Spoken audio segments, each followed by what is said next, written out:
Picture this. You're sitting at a nice restaurant. The lighting is warm, the menu is printed on something that feels like it cost more than your shirt, and you're about to order something that has been cleaned, refrigerated, inspected, regulated, prepared by trained professionals in a kitchen that gets health department visits, and plated with aesthetic intention. Your water came from a purified municipal source. Your vegetables were washed. Your meat was handled by people wearing gloves. Now imagine explaining this experience to an ancient human. Not the food specifically, the concept of all of it. The layers of processing, inspection, and sanitation standing between the raw biological world and the thing entering your mouth. They would find it baffling, unnecessary, possibly a little precious, because what kept ancient humans alive, what filled their stomachs, healed their injuries, hydrated their bodies, and maintained the caloric surplus that allowed them to survive long enough to become your ancestors. Included things that would make the average modern person set down their artisanal water and quietly leave the room. Things that, by contemporary standards of hygiene, palatability, and basic social norms, qualify as revolting. Things that were not incidental to ancient survival, but central to it. Foundational even. This is not a story about ancient humans being gross. This is a story about how the human body and the human mind, operating under genuine resource scarcity, without the luxury of squeamishness, found nutritional and medicinal value in places that modern abundance has made it completely unnecessary to look. And understanding what those places were and why they worked is one of the more illuminating entry points into what survival actually required before civilization made it optional. Start with the thing that ancient humans did to large animal carcasses, because it establishes the fundamental principle running through everything that follows. When food is scarce, and calorie density matters, nothing gets wasted. Nothing. Modern butchery, even at the nose-to-tail end of the culinary spectrum celebrated by contemporary chefs, still leaves a remarkable amount of a carcass unused by the standards of Paleolithic resource extraction. Ancient humans processing a large kill, a mammoth, a bison, an aurochs, a horse, were operating under a completely different calculus. Every part of that animal represented a resource category, and those categories extended well into territory that modern sensibility draws sharp lines around. The stomach and intestinal contents of large herbivores were consumed, or at minimum strategically exploited, across many documented and inferred ancient and traditional contexts.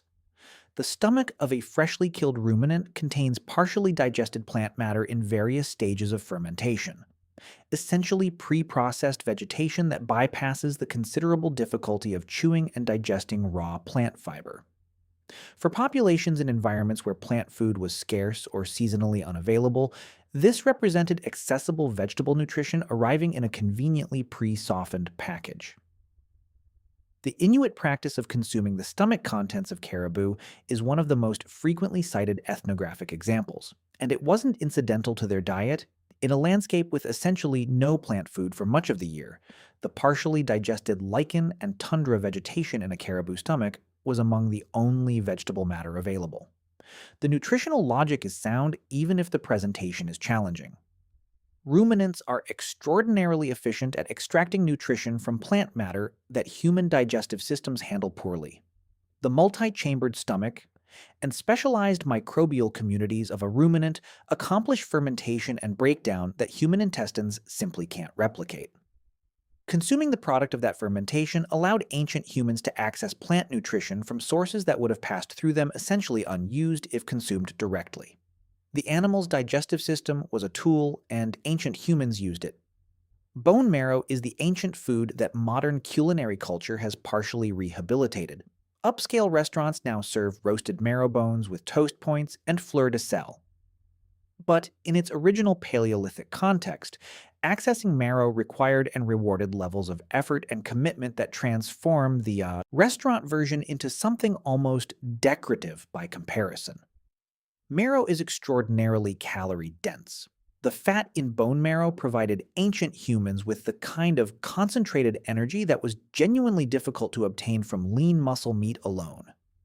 In environments where dietary fat was a limiting nutritional resource, which was most environments for most of human prehistory, Marrow represented a caloric prize worth considerable effort to access.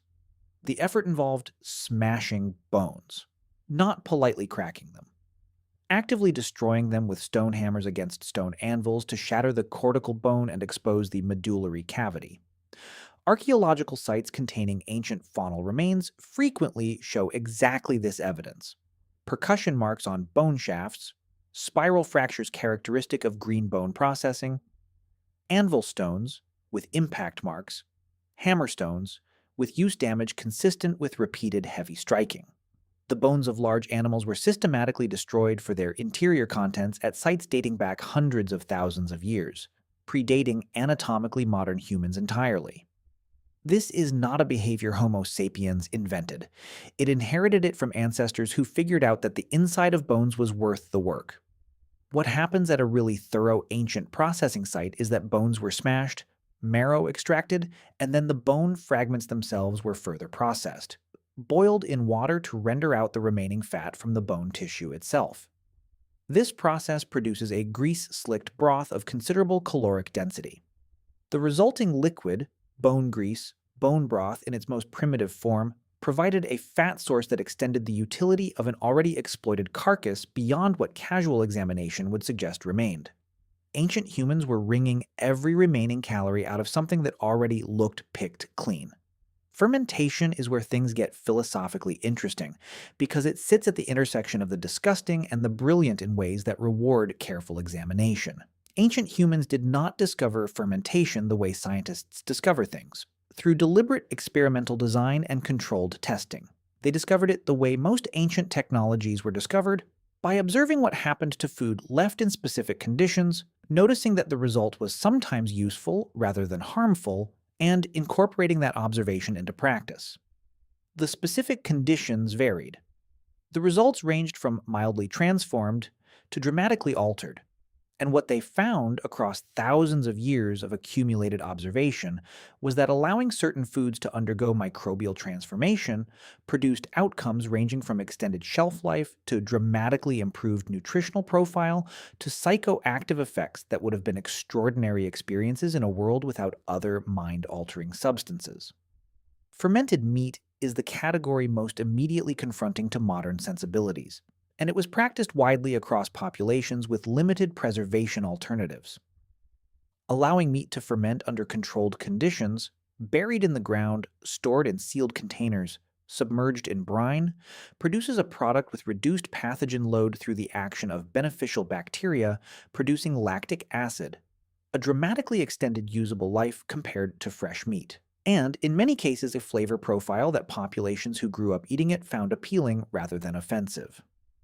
Hakarl, fermented Greenlandic shark, is a contemporary example of a preservation tradition with deep roots.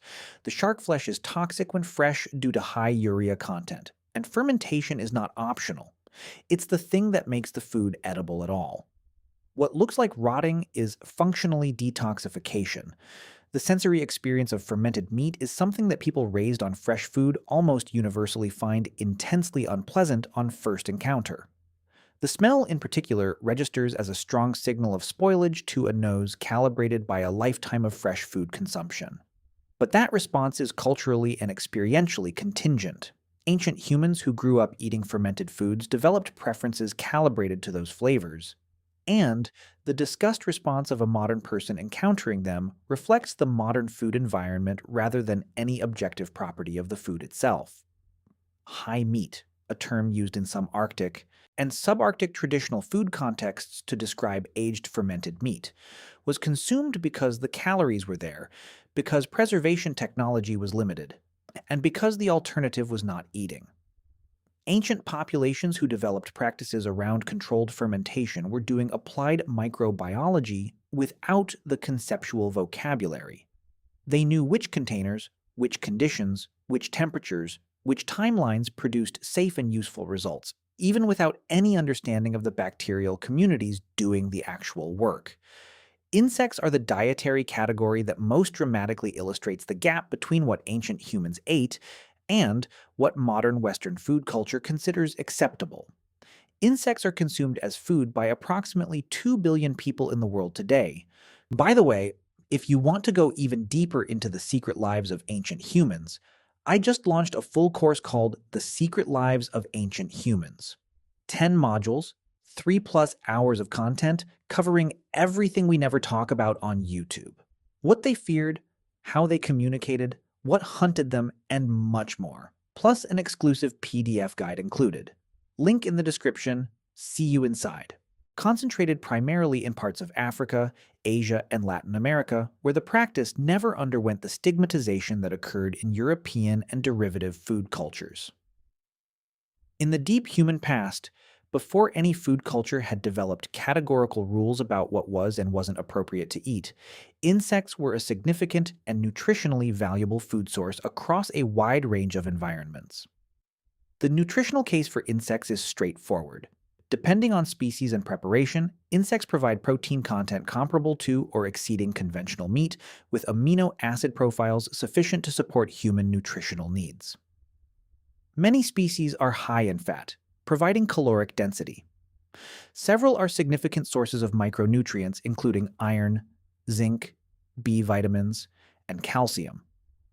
Nutrients that were meaningful to maintain in environments where dietary variety was constrained by season and geography. And insects, compared to large game, require essentially no hunting skill to acquire in large quantities. They are slow, they are abundant during warm months. They don't run away effectively, and they don't fight back. Termite mounds were exploited as food sources by ancient humans in Africa, and the practice is documented in multiple contemporary traditional cultures, both for the termites themselves and for the fungal gardens that termites cultivate inside the mound. Locust swarms, which represent one of the most dramatic concentrations of protein per square meter available in nature, were harvested with enthusiasm by ancient and historical populations across the Middle East, Africa, and Central Asia. Roasting locusts, the simplest possible preparation, produces a calorie-dense, protein-rich food available in quantities that a determined group could exploit for preservation and storage. Beetle larvae found in rotting wood, bee larvae extracted from hives, caterpillars gathered from vegetation. These are all food sources that ancient humans in various environments recognized and utilized without the categorical exclusion that European food culture subsequently developed around insect consumption. The disgust response that most modern Westerners experience at the concept of eating insects is not a biological universal. It's a learned cultural response. And it is one that ancient humans, and most of humanity throughout history, simply did not share. Urine enters this discussion in ways that are considerably more varied and medically interesting than the obvious initial reaction suggests. Across multiple traditional and historical medical systems, urine was used topically as an antiseptic and wound treatment. The reasoning, from a pre-microbiological perspective, was empirical. Wounds treated with urine sometimes did better than wounds left untreated. The partial mechanism is that fresh urine from a healthy individual is sterile at the point of production and slightly acidic, which inhibits the growth of some pathogens on wound surfaces. The urea content has mild antiseptic properties. In the complete absence of any other antiseptic option, which was the situation for all of human history until the development of modern wound care, applying something that demonstrably sometimes helped was not irrational. It was evidence-based medicine operating on the available evidence. The practice of using urine for tanning and hide preparation is even more practically grounded. The ammonia produced by fermenting urine breaks down the proteins holding hair follicles in hide, facilitating the hair removal step of leather production. It also begins the process of softening the hide by partially breaking down collagen crosslinks. Traditional hide working in many cultures specifically involved soaking hides in collected and aged urine precisely because the chemistry worked. The people doing this didn't know they were applying an ammoniacal solution with specific biochemical effects. They knew that it worked, and they continued doing it because it worked. Blood presents another category that ancient humans used in ways that span the disgusting to practical spectrum.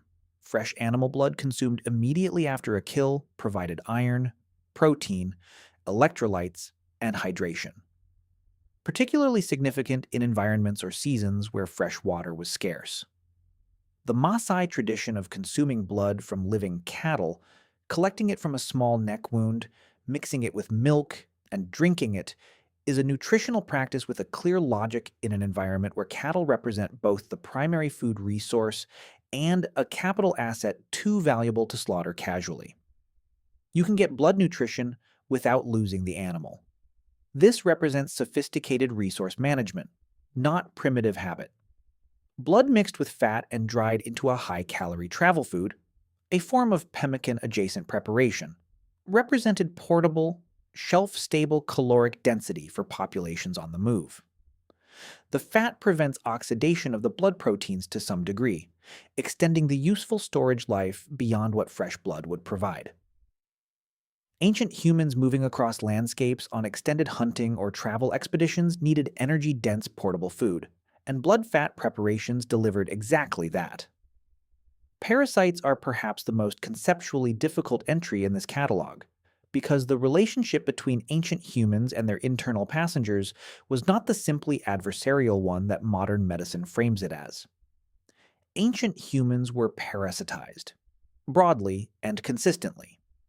Intestinal worm burdens, helminths of various species, were essentially universal in Paleolithic and early agricultural populations, as they remain in many parts of the world today without access to antiparasitic medication. The modern Western experience of living without intestinal parasites is, in the context of human evolutionary history, the anomaly. For most of human existence, some degree of helminth burden was the default physiological state. The interesting dimension is that the immune system evolved in the presence of these parasites, and increasing evidence from immunological research suggests that the complete elimination of helminth infection, which only occurred in developed world populations during the 20th century, may have disrupted immune regulation in ways that contribute to the dramatically elevated rates of autoimmune and allergic conditions in those populations. The helminth organisms appear to have modulated immune responses in ways that prevented the immune system from attacking the body's own tissues, a regulatory function that the immune system now lacks in their absence, potentially contributing to conditions like inflammatory bowel disease, multiple sclerosis, and severe allergic responses. Ancient humans weren't intentionally cultivating intestinal parasites as a health strategy. They simply couldn't avoid them, and their immune systems developed in the context of their presence. What's remarkable is not that they had parasites. That was inevitable. What's remarkable is that the relationship was co-evolutionary rather than straightforwardly pathological. The parasites needed to keep their host alive to complete their life cycle. The host's immune system learned to tolerate a low worm burden without launching the inflammatory responses that heavy infections provoke. A detente of sorts, written into the immune architecture over hundreds of thousands of years of coexistence. Carrion consumption, eating animals that ancient humans didn't kill, is a behavior that popular accounts of human prehistory have underplayed, partly because it conflicts with the romantic narrative of the noble hunter, and partly because the evidence is genuinely difficult to distinguish from primary hunting evidence in the archaeological record. The distinction between hunting and scavenging in early hominin behavior was probably not clean. Opportunistic scavenging from kills made by large predators, accessing the nutritional value of a carcass that another predator invested the energy to produce, would have been logical whenever the risk of confronting the original killer was manageable. Ancient human groups with fire and numbers could potentially drive lions, hyenas, or other predators from kills, as chimpanzees occasionally displace other predators from food. The result was calories acquired at lower energy cost than a hunting expedition required, which is always an attractive proposition in a subsistence economy. The microbial risk of consuming decomposing meat is real, and it represents one of the more interesting physiological questions about human prehistory. Modern humans retain stronger stomach acid than many comparable primate species, a feature that appears to have co-evolved with a diet that included at least some level of meat with microbial contamination. High stomach acidity is a first-line defense against foodborne pathogens, and the human stomach's pH, lower than most comparable primates, suggests selection pressure from regular consumption of meat that wasn't in pristine condition. Cooking transformed this calculation enormously. Fire, applied to meat, eliminates surface and near-surface pathogens with impressive efficiency. Ancient humans who cooked their meat, and the evidence for fire use and cooking extends back hundreds of thousands of years into the Homo erectus period, before anatomically modern humans appeared, were dramatically reducing their pathogen exposure compared to raw consumption. But cooking didn't make them fully cautious about the freshness of what they cooked. A piece of meat that had been sitting for 2 days was still food. Cooked thoroughly, it was safer than its odor might suggest. Water source exploitation by ancient humans was considerably less selective than modern expectations of drinking water would indicate, and the associated practices were themselves sometimes disgusting by contemporary standards. Ancient humans drank from rivers, lakes, ponds, springs, and any other accessible water source without filtration, chemical treatment, or quality testing. The pathogen load of natural water sources varies enormously by location, season, and proximity to animal congregation. And ancient humans, camping near water sources that also attracted their prey, were frequently drinking from sources with meaningful microbial contamination. The resulting enteric disease burden was real, chronic in many cases, and is visible in ancient skeletal populations through markers of physiological stress during development. One water acquisition strategy employed across traditional cultures in arid environments involved extracting water from animal sources, from the stomach contents of killed animals, from bladders, and from blood.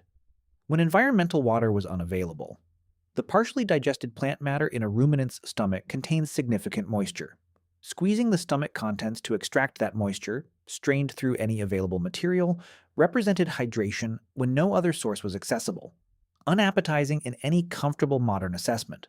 Rationale in the context of dehydration's timeline. Digging for water in dry riverbeds, following the subsurface flow of seasonal rivers that appear dry at the surface, left no direct archaeological evidence but is documented across African and Australian traditional cultures and almost certainly represents an ancient behavior. The water encountered this way was filtered through sand and gravel and was often cleaner than surface water. But the process of digging a body-length hole in a dry riverbed to find moisture at the bottom is not one that modern water infrastructure has prepared anyone to appreciate. The synthesis of all of this is not that ancient humans were heroically gross or that disgust is a purely modern luxury. Disgust evolved for good reasons. It functions as a pathogen avoidance system, directing attention away from things statistically likely to contain harmful microorganisms. The disgust response is real, adaptive, and ancient. What ancient humans had, that modern humans in food-secure environments largely lack, was the capacity to override that response when the caloric or medicinal calculation required it. When the alternative to the stomach contents is starvation, the stomach contents become appetizing with remarkable speed. When the alternative to fermented meat is no meat, fermented meat stops smelling like a problem and starts smelling like dinner. The human capacity for cognitive flexibility in the face of resource scarcity, including the flexibility to override deeply embedded aversion responses, is itself an adaptation, and one that kept the species alive through conditions that modern food infrastructure has made essentially impossible to imagine from the inside. Ancient humans were not indifferent to palatability. They had preferences. They enjoyed food that tasted good. They probably had strong opinions about which fermented preparations were superior to which others, which insects were worth the effort of collection versus which weren't, which water sources tasted better versus worse. Preference and disgust coexisted with necessity, and necessity frequently won. What kept ancient humans alive was not an absence of squeamishness. It was the survival intelligence to do what was necessary despite it. To look at the biologically offensive option and recognize, through accumulated cultural knowledge or immediate desperation, that the nutrition inside it was worth more than the discomfort of accessing it. Which is, when stripped of its most unpleasant specifics, simply the oldest version of a principle modern humans still apply every day. Sometimes the thing that's good for you is the thing you least want to deal with.